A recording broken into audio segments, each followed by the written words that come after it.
दोस्तों, गुनाहों के देवता के पिछले भाग में आपने सुना कि चंदर सुधा को समझाता है और सुधा चंदर के साथ पम्मी के यहाँ जाती है, जहाँ पम्मी की बात सुनकर सुधा घबरा जाती है और वहाँ से जल्दी उठकर चली आती है। घर आकर तबीयत सुधा की बहुत ज्यादा खराब हो जाती है। और अब आगे क्या उसने यह रास्ता अख्तियार करके भूल की?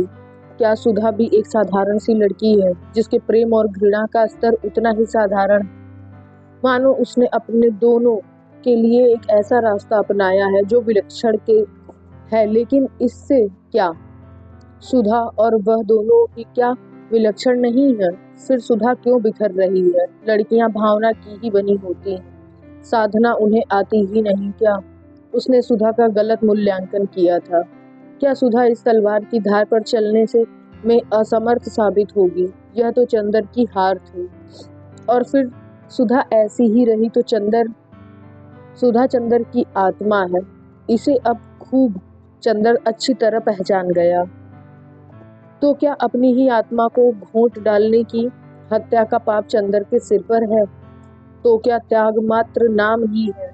क्या पुरुष और नारी के संबंध का एक ही रास्ता है? प्रणय, विवाह और तृप्ति, पवित्रता, त्याग और दूरी क्या संबंधों को, विश्वासों को जिंदा नहीं रहने दे सकते? तो फिर सुधा और पम्मी में क्या अंतर है? क्या सुधा के हृदय के इतने समीप रहकर, सुधा के व्यक्तित्व में घुल मिलकर और आज सुधा को इतने अंतर पर डालकर चंदर पाप कर रहा है? तो क्या फूल को तोड़कर अपने ही बटन होल में लगा लेना ही पुण्य है और दूसरा रास्ता गर्हित है, विनाशकारी है? क्यों उसने सुधा का व्यक्तित्व तोड़ दिया है? किसी ने उसके कंधे पर हाथ रखा, विचार श्रृंखला टूट गई। बिनती थी। क्या सोच रहे हैं आप? बिनती ने पूछा बहुत स्नेह से। कुछ नहीं। नहीं बताइएगा? हम नहीं जान सकते। बिनती के स्वर में ऐसा आग्रह, ऐसा अपनापन, ऐसी निश्चलता रहती थी कि चंदर अपने को कभी भी रोक नहीं पाता था, छिपा नहीं पाता था। कुछ नहीं बिनती, तुम कहती हो सुधा को इतने अंतर पर मैंने रखा तो मैं देवता हूँ। सुधा कहती है मैंने अंतर पर रखा, मैंने पाप किया। जाने क्या किया है मैंने? क्या मुझे कम तकलीफ है? मेरा जीवन आजकल किस तरह घायल हो गया है मैं जानता हूँ। एक पल मुझे आराम नहीं मिलता। क्या उतनी सजा काफी नहीं थी जो सुधा को भी किस्मत यह दंड दे रही है? मुझको सभी बेचैनी और दुख मिल जाता। सुधा को मेरे पाप का दंड क्यों मिल रहा है? बिनती, तुमसे अब कुछ नहीं छिपा। जिसको मैं अपनी सांसों में दबाकर इंद्रधनुष के लोक तक ले गया, आज हवा के झोंके उसे बादलों की ऊंचाई से क्यों ढकेल देना चाहते हैं? और मैं कुछ भी नहीं कर सकता। इतनी देर बाद बिनती के ममता भरे स्पर्श में चंदर की आंखें छलछला आईं। छी, आप समझदार हैं। दीदी ठीक हो जाएंगी, घबराने से काम नहीं चलेगा ना। आपको हमारी कसम है, उदास मत होइए, कुछ सोचिए मत। दीदी बीमार, आप इस तरह से करेंगे तो कैसे काम चलेगा? उठिए, दीदी बुला रहे। चंदर गया। सुधा ने इशारे के पास बुलाकर बिठा लिया। चंदर, हमारा दिमाग ठीक नहीं है, बैठ जाओ, लेकिन कुछ बोलना मत, बैठे रहो। उसके बाद दिन भर अजब सा गुजरा। जब जब चंदर ने उठने की कोशिश की, सुधा ने उसे खींचकर बिठा लिया। घर तो उसे जाने ही नहीं दिया। बिनती वहीं खाना ले आई। सुधा कभी चंदर की ओर देख लेती, फिर तकिए में मुंह गड़ा लेती। बोली एक शब्द भी नहीं, लेकिन उसकी आंखों में अजब सी कातरता थी। पापा आए, घंटों बैठे रहे, पापा चले गए तो उसने चंदर का हाथ अपने हाथ में ले लिया, करवट बदली और तकिए पर अपने कपोलों से चंदर की हथेली दबाकर लेटी रही। पलकों से कितने ही गरम गरम आंसू छलक कर गालों पर फिसल कर चंदर की हथेली भिगोते रहे। चंदर चुप रहा, लेकिन सुधा के आंसू जैसे नसों के सहारे उसके हृदय में उतर गए और जब हृदय डूबने लगा तो उसकी पलकों पर उतर आए। सुधा ने देखा, लेकिन कुछ भी नहीं बोली। घंटा भर बहुत गहरी सांस ली, बेहद उदासी से मुस्कुराकर कहा, हम दोनों पागल हो गए हैं। क्यों चंदर? अच्छा, अब शाम हो गई, जरा लॉन पर चलें? सुधा चंदर के कंधे पर हाथ रखकर खड़ी हो गई। बिनती ने दवा दी, थर्मामीटर से बुखार देखा, बुखार नहीं था। चंदर ने सुधा के लिए कुर्सी उठाई, सुधा ने हंसकर कहा, चंदर, आज बीमार हूँ तो कुर्सी उठा रहे हो, मर जाऊंगी तो अर्थी उठाने भी आना, वरना नरक मिलेगा, समझे? छी, ऐसा कुबोल न बोलो दीदी। सुधा लॉन में कुर्सी पर बैठ गई। बगल में नीचे चंदर बैठ गया। सुधा ने चंदर का सिर अपनी कुर्सी में टिका लिया और अपनी उंगलियों से चंदर के सूखे होठों को छूते हुए कहा, चंदर, आज मैंने तुम्हें बहुत दुखी किया। क्यों? लेकिन जाने क्यों दुखी न करता तो आज मुझे वह ताकत न मिलती जो मिल गई। और सहसा चंदर के सिर को अपनी गोद में खींचती हुई सी सुधा ने कहा, आराध्य मेरे, आज तुम्हें बहुत सी बातें बताऊंगी, बहुत से। बिनती उठकर जाने लगी तो सुधा ने कहा, कहाँ चली? बैठ तू यहाँ, तू गवाह रहेगी ताकि बाद में चंदर यह न कहे कि सुधा कमजोर निकल गई। बिनती बैठ गई। सुधा ने क्षण भर आंखें बंद कर ली और अपनी वेणी पीठ पर से खींचकर गोद में ढाली और बोली, चंदर, आज कितने ही साल हुए जब से मैंने तुम्हें जाना है। तब से अच्छे बुरे सभी कामों का फैसला तुम ही करते रहे। आज भी तुम ही बताओ चंदर कि अगर मैं अपने को बहुत संभालने की कोशिश करती हूँ और नहीं संभाल पाती हूँ तो यह कोई पाप तो नहीं? तुम जानते हो चंदर, तुम मुझे जितने मजबूत हो उस पर मुझे घमंड है कि तुम कितनी ऊंचाई पर हो। मैं भी उतना ही मजबूत बनने की कोशिश करती हूँ, उतने ही ऊंचे उठने की कोशिश करती हूँ। अगर कभी कभी फिसल जाती हूँ तो यह अपराध तो नहीं? नहीं, चंदर बोला। और अगर अपने उस अंतर्द्वंद के क्षणों में तुम पर कठोर हो जाती हूँ तो तुम सह लेते हो। मैं जानती हूँ तुम मुझे जितना स्नेह करते हो उससे मेरी सभी दुर्बलताएं धुल जाती हैं। लेकिन आज मैं तुम्हें विश्वास दिलाती हूँ चंदर कि मुझे खुद अपनी दुर्बलताओं पर शर्म आती है। आगे से मैं वैसी ही बनूंगी जैसा तुमने सोचा है। चंदर कुछ नहीं बोला, सिर्फ घास पर रखे हुए सुधा के पांव पर अपनी कांपती उंगलियां रख दी। सुधा कहती गई, चंदर, आज से कुछ ही महीने पहले जब गेसू ने मुझसे पूछा था कि तुम्हारा दिल कहीं झुका था तो मैंने इनकार कर दिया था। कल पम्मी ने पूछा, तुम चंदर को प्यार करती हो, तो मैंने इनकार कर दिया था। मैं आज भी इनकार करती हूँ कि मैं तुम्हें प्यार करती हूँ या तुमने मुझे प्यार किया है। मैं भी समझती हूँ और तुम भी समझते हो, लेकिन यह न तुमसे छिपा है न मुझसे कि तुमने जो कुछ दिया है वह प्यार से कहीं ज्यादा ऊंचा और प्यार से कहीं ज्यादा महान। मैं ब्याह नहीं करना चाहती थी, मैंने परसों इनकार कर दिया था। इतनी रोई थी, खींची थी। बाद में मैंने सोचा कि यह गलत है, यह स्वार्थ है। जब पापा मुझे इतना प्यार करते हैं तो मुझे उनका दिल नहीं दुखाना चाहिए। पर मन के अंदर की जो खींच थी, जो कुढ़न थी, वह कहीं तो उतरती ही। वह मैं अपने पर उतार देना चाहती थी। मन में आता था अपने को कितना कष्ट दे डालूं, इसलिए अपने गैरेज में जाकर मोटर संभाल रही थी, लेकिन वहां भी असफल रही और अंत में वह खींच अपने मन पर भी न उतार कर उस पर उतारी जिसको मैंने अपने से भी बढ़कर माना है। वह खींच उतरी तुम पर। चंदर ने सुधा की ओर देखा। सुधा मुस्कुराकर बोली, ना ऐसे मत देखो, यह मत समझो कि अपने आज के व्यवहार के लिए मैं तुमसे क्षमा मांगू। मैं जानती हूँ मांगने से तुम दुखी भी होगे और डांटने भी लगोगे। खैर, आज से मैं अपना रास्ता पहचान गई हूँ। मैं जानती हूँ कि मुझे कितना संभल कर चलना है। तुम्हारे सपने को पूरा करने के लिए मुझे अपने को क्या बनाना होगा, यह भी मैं समझ गई हूँ। मैं खुश रहूंगी, सबल रहूंगी और सशक्त रहूंगी। जो रास्ता तुम दिखलाओगे उधर ही चलूंगी। लेकिन एक बात बताओ चंदर, मैंने बियाह कर लिया और वहां सुखी न रह पाई, फिर और उन्हें वह भावना उपासना न दे पाई और फिर तुम्हें दुख हुआ तब?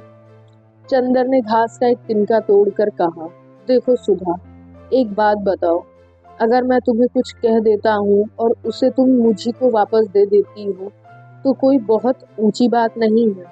अगर मैंने तुम्हें सचमुच ही स्नेह या पवित्रता जो कुछ भी दिया है उसे तुम उन सभी के जीवन में ही क्यों नहीं प्रतिफलित कर सकती जो तुम्हारे जीवन में आते हैं, चाहे वह पति ही क्यों न हो।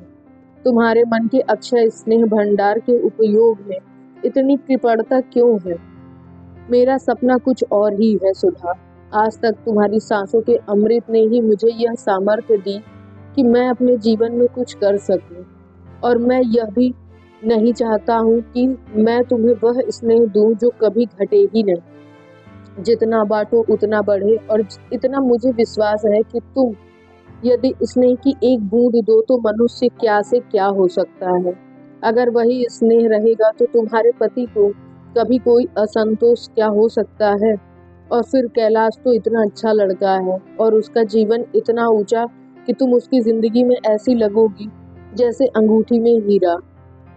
और जहाँ तक तुम्हारा अपना सवाल है, मैं तुमसे भीख मांगता हूँ कि अपना सब कुछ खोकर भी अगर मुझे कोई संतोष रहेगा तो यह देखकर कि मेरी सुधा अपने जीवन में कितनी ऊंची है। मैं तुमसे इस विश्वास की भीख मांगता हूँ।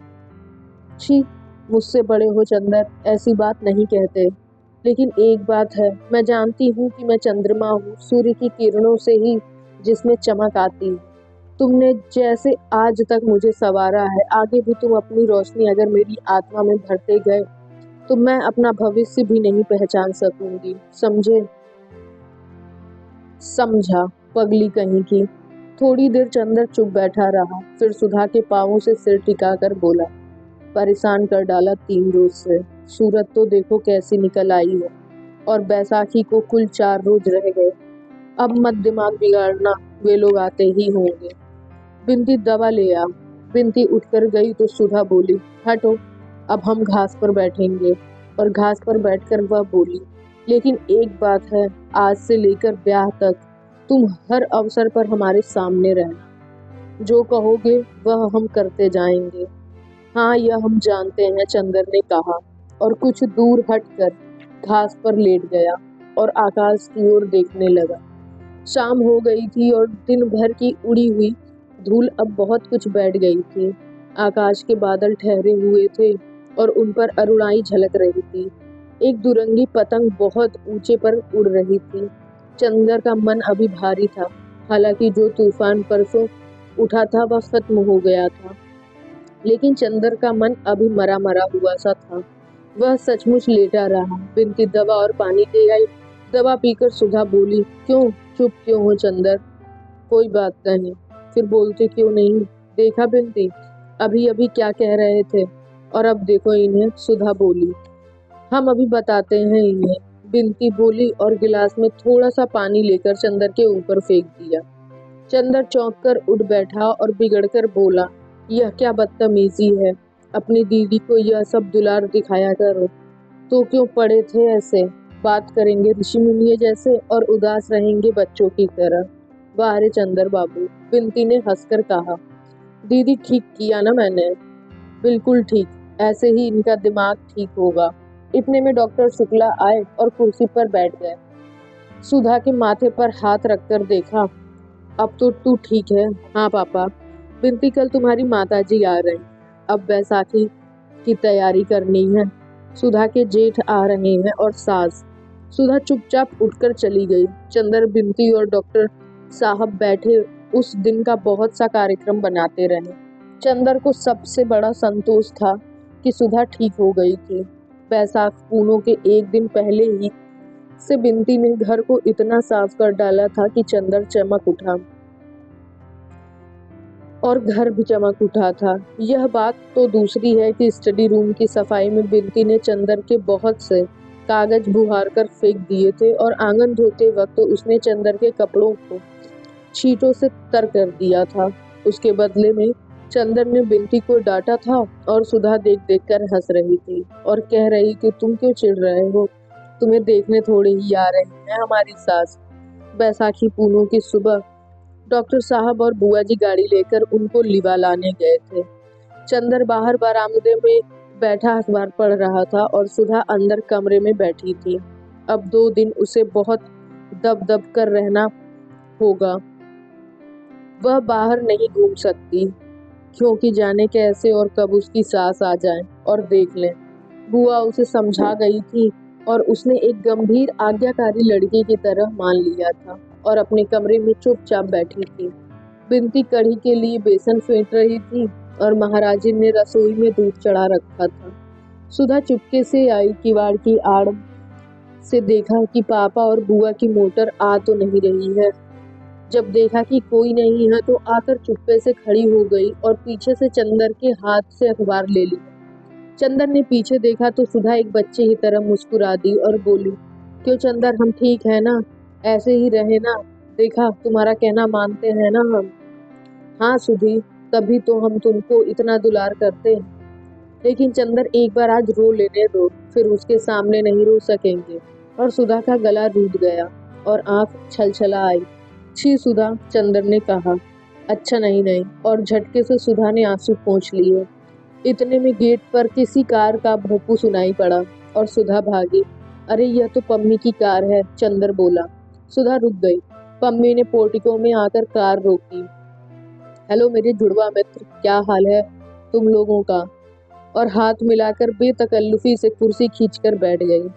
इन्हें अंदर ले चलो चंदन, वरना अभी वे लोग आते होंगे। सुधा बोली, नहीं, मुझे बहुत जल्दी है, आज शाम को बाहर जा रही हूँ। बर्टी अब मसूरी चला गया है, वहां से उसने मुझे भी बुलाया है। उसके हाथ में कहीं शिकार में चोट लग गई है। मैं तो आज जा रही हूँ। सुधा बोली, हमें ले चलिएगा? चलिए कपूर, तुम भी चलो, जुलाई में लौट आना, पम्मी ने कहा। अब अगले साल हम लोगों की मित्रता की वर्षगांठ होगी तो मैं चलूंगा, चंदर ने कहा। अच्छा, विदा, पम्मी बोली। चंदर और सुधा ने हाथ जोड़े तो पम्मी ने आगे बढ़कर सुधा का मुंह हथेलियों में उठाकर उसकी पलकें चूम ली और बोली, मुझे तुम्हारी पलकें बहुत अच्छी लगती हैं। अरे, इनमें आंसुओं का स्वाद है। अभी रोई थी क्या? सुधा झेप गई। चंदर के कंधे पर हाथ रखकर पम्मी ने कहा, कपूर, तुम खत जरूर लिखते रहना, चलते तो बड़ा अच्छा रहता। अच्छा, आप दोनों मित्रों का समय अच्छी तरह बीते। और पम्मी चल दी। थोड़ी देर में डॉक्टर साहब की कार आई। सुधा ने अपने कमरे के दरवाजे बंद कर लिए। बिन्ती ने सिर पर पल्ला ढक लिया और चंदर दौड़कर बाहर गया। डॉक्टर साहब के साथ जो सज्जन उतरे वे ठिगने से गोरे से गोल चेहरे के कुलीन सज्जन थे और खद्दर का कुर्ता और धोती पहने हुए थे।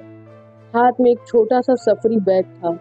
चंदर ने लेने को हाथ बढ़ाया तो हंसकर बोले, नहीं जी, क्या इतना सा बैग ले चलने में मेरा हाथ थक जाएगा? आप लोग तो खातिर करके मुझे महत्वपूर्ण बना देंगे। सब लोग स्टडी रूम में गए। वहीं डॉक्टर शुक्ला ने परिचय कराया। यह हमारे शिष्य और लड़के, प्रांत के होनहार अर्थशास्त्री चंद्र कुमार कपूर, और आप शाहजहांपुर के प्रसिद्ध कांग्रेसी कार्यकर्ता और म्युनिसिपल कमिश्नर श्री शंकर लाल मिश्र। अब तू नहाए ले शंकरी, फिर चाय ठंडा जाइए, बुआ जी ने आकर कहा। आज बुआ जी ने बहुत दिनों पहले की बूटीदार साड़ी पहन रखी थी और शायद वह खुश थी क्योंकि बिन्ती को डांट नहीं रही थी। नहीं, मैं तो वेटिंग रूम में नहा चुका। चाय में पीता नहीं, खाना ही तैयार कराइए। और घड़ी देखकर शंकर बाबू बोले, मुझे जरा स्वराज भवन जाना है और 2 बजे की गाड़ी से वापस चले जाना है और शायद उधर से ही चला जाऊंगा। उन्होंने बहुत मीठे स्वर में मुस्कुराते हुए कहा, यह तो अच्छा नहीं लगता कि आप आए भी और कुछ रुके भी नहीं।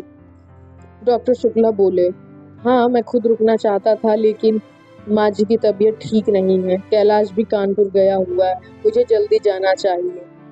बिन्ती ने लाकर थाली रखी। चंदर ने आश्चर्य से डॉक्टर साहब की ओर देखा। वे हंसकर बोले, भाई, यह लोग हमारी तरह छूत पाक नहीं मानते। शंकर तुम्हारे संप्रदाय के हैं, यही कच्चा खाना खा लेंगे। इन्हें ब्राह्मण कहत के है, ये तो किरिस्तान है, हमरो धर्म बिगड़िए यहाँ आए के। बुआ जी बोली, बुआ जी ने ही यह शादी तय कराई थी, लड़का बताया था और दूर के रिश्ते से वे कैलाश और शंकर की भाभी लगती थी। शंकर बाबू के हाथ धोए और कुर्सी खींचकर बैठ गए। चंदर की ओर देखकर बोले, आइए होनहार डॉक्टर साहब, आप तो मेरे साथ खा सकते हैं। नहीं, आप खाइए, चंदर ने तकल्लुफ करते हुए कहा।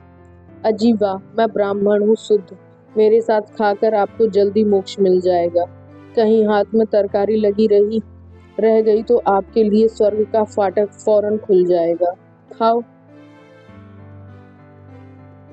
2 कौर खाने के बाद शंकर बाबू ने बुआ जी से कहा, यही बहू है जो लड़की थाली रख गई थी। अरे राम कहो, वो तो हमार छोरी है बिनती। पहचान तो नय का। पिछले साल तो मुन्ने के विवाह में देखे हो वो। बुआ जी बोली। शंकर बाबू कैलाश से काफी बड़े थे, लेकिन देखने में बहुत बड़े नहीं लगते थे। खाते पीते बोले, डॉक्टर साहब, लड़की से कहिए रोटी दे जाए, मैं इसी तरह देख लूंगा, और ज्यादा तड़क भड़क की कोई जरूरत नहीं। डॉक्टर साहब ने बुआ जी को इशारा किया और वे उठकर चली गईं। थोड़ी देर में सुधा आई, सादी सफेद धोती पहने, हाथ में रोटी लिए दरवाजे पर आकर हिचकी, फिर आकर चंदर से बोली, रोटी लोगे? और बिना चंदर की आवाज सुने रोटी चंदर के आगे रखकर बोली, और क्या चाहिए? मुझे कढ़ी चाहिए, शंकर बाबू ने कहा। सुधा गई और कढ़ी ले आई, शंकर बाबू के सामने रखी। शंकर बाबू ने आंखें उठाकर सुधा की ओर देखा। सुधा ने निगाहें नीची कर ली और चली गई। बहुत अच्छी है लड़की, शंकर बाबू ने कहा। इतनी पढ़ी लिखी लड़की में इतनी शर्म लिहाज नहीं मिलती। सचमुच जैसे आपकी एक ही लड़की थी, आपने उसे खूब बनाया है। कैलाश की बिल्कुल योग्य लड़की है। यह तो कहिए डॉक्टर साहब की शिष्टा प्रबल होती है, वरना हमारा कहाँ सौभाग्य था। जब से मेरी पत्नी मरी, तभी से माताजी कैलाश के विवाह की जिद कर रही हैं। कैलाश अंतरजातीय विवाह करना चाहता था, लेकिन हमें तो अपनी जाति में ही इतना अच्छा संबंध मिल गया। तो तोहरे अभी कौन बैस है गई, तुम काहे नाही बहुरिया ले होते। सुधी के अकेले मनने लगी। बुआ जी बोले। शंकर बाबू कुछ नहीं बोले। खाना खाकर उन्होंने हाथ धोए और घड़ी देखी। अब थोड़ा सो लूं या जाने दीजिए, आइए बातें करें हम और आप, उन्होंने चंदर से कहा। 1 बजे तक चंदर शंकर बाबू से बातें करता रहा और डॉक्टर साहब और सुधा वगैरह खाना खाते रहे। शंकर बाबू बहुत हंसमुख थे और बहुत बातूनी भी। चंदर को तो कैलाश से भी ज्यादा शंकर बाबू पसंद आए। बातें करने से मालूम हुआ कि शंकर बाबू की आयु तभी अभी 30 वर्ष से अधिक की नहीं है। एक 5 वर्ष का बच्चा है और उसी के होने में उनकी पत्नी मर गई। अब वे विवाह नहीं करेंगे। वे गांधीवादी हैं, कांग्रेस के प्रमुख स्थानीय कार्यकर्ता हैं और म्युनिसिपल कमिश्नर हैं। घर के जमींदार हैं। कैलाश बरेली में पढ़ता है। अब भी कैलाश का कोई इरादा किसी प्रकार की नौकरी या व्यापार करने का नहीं है। वह मजदूरों के लिए साप्ताहिक पत्र निकालने का इरादा कर रहा है। वह सुधा को बजाय घर पर रखने के अपने साथ रखेगा, क्योंकि वह सुधा को आगे पढ़ाना चाहता है, सुधा को राजनीति क्षेत्र में ले जाना चाहता है। बीच में एक बार बिनती आई और उसने चंदर को बुलाया। चंदर बाहर गया तो बिनती ने कहा, दीदी पूछ रही हैं कितनी देर में जाएंगे। क्यों? कह रही हैं अब चंदर को याद थोड़े ही है कि सुधा भी इसी घर में है, उन्हीं से बातें कर रहे हैं। चंदर हंस दिया और कुछ नहीं कहा। बिनती बोली, ये लोग तो बहुत अच्छे हैं। मैं तो कहूँगी सुधा दीदी को इससे अच्छा परिवार मिलना मुश्किल है। हमारे ससुर की तरह नहीं है ये लोग। हाँ, फिर भी सुधा इतनी सेवा नहीं कर रही है इनकी। बिनती, तुम सुधा को कुछ शिक्षा क्यों नहीं दे देती इस मामले में? हाँ हाँ, हम सेवा करने की शिक्षा दे देंगे, और ब्याह करने के बाद की शिक्षा अपनी पम्मी से दिलवा देना। खुद तो उसने ले ही चुके होंगे आप। चंदर झेप गया। पाजी कहीं की बहुत बेशरम हो गई है। पहले मुंह से बोल नहीं निकलता था। तुमने और दीदी ने ही तो किया बेशरम, हम क्या करें? पहले हम कितना डरते थे। बिनती ने उसी तरह गर्दन टेढ़ी करके कहा और मुस्कुराकर भाग गई। जब डॉक्टर साहब आए तो शंकर बाबू ने कहा, अब तो मैं जा रहा हूँ, यह माला मेरी ओर से बहू को दे दीजिएगा। और उन्होंने बड़ी सुंदर मोतियों की माला बैग में निकाली और बुआ जी के हाथ में दे दी। हाँ, एक बात है, शंकर बाबू बोले, ब्याह हम लोग महीने भर के अंदर ही करेंगे। आपकी सब बात हमने मानी, यह बात आपको हमारी माननी है। इतनी जल्दी? डॉक्टर शुक्ला चौंक उठे। यह असंभव है शंकर बाबू, मैं अकेला हूँ, आप जानते हो। नहीं, आपको कोई कष्ट न होगा, शंकर बाबू बहुत मीठे स्वर में बोले। हम लोग रीति रस्म के तो कायल हैं। आप जितना चाहें रीति रस्म अपने मन से लेकर कर लें। हम लोग तो सिर्फ 6-7 आदमियों के साथ आएंगे। सुबह आएंगे, अपने बगले में एक कमरा खाली करा दीजिएगा। शाम को अगवानी और विवाह कर दें। दूसरे दिन 10 बजे हम लोग चले जाएंगे। यह नहीं होगा, डॉक्टर साहब बोले। हमारी तो अकेली लड़की है और हमारे भी तो कुछ हौसले हैं। और फिर लड़की की बुआ तो यह कभी नहीं स्वीकार करेंगी। देखिए, मैं आपको समझा दूं, कैलाश शादियों में तड़क भड़क के सख्त खिलाफ है। पहले तो वह इसलिए जाति में विवाह नहीं करना चाहता था, लेकिन जब मैंने उसे भरोसा दिलाया कि बहुत सादा विवाह होगा, तभी वह राजी हुआ। इसलिए इसे आप मान ही ले। फिर विवाह के बाद तो जिंदगी पड़ी है। आपकी अकेली लड़की है, जितना चाहिए करिए। रहा कम समय का तो सुबह से शीघ्रम। फिर आपको कुछ खास इंतजाम भी नहीं करना। अगर कुछ हो तो कहिए, मैं यहीं रह जाऊं, आपका काम कर दूं। शंकर बाबू हंसकर बोले। कुछ देर तक बातें होती रहीं। अंत में शंकर बाबू ने अपने सौजन्य और मीठे स्वभाव से सभी को राजी कर लिया। उसके बाद उन्होंने सबसे विदा मांगी। चलते वक्त बुआ जी और डॉक्टर साहब के पैर छुए, चंदर से हाथ मिलाया और शंकर बाबू सबका मन जीत कर चले गए। बुआ जी ने माला हाथ में ली, उसे उलट पलट कर देखा और बोली, एक ऊ आए रहे जूताखोर। एक तो कागज थमाए के चले गए और एक गहरी सांस लेकर चली गई। डॉक्टर साहब ने सुधा को बुलाया। उसके हाथ में वह माला रखकर उसे चिपटा लिया। सुधा पापा की गोद में मुंह छिपाकर रो पड़ी।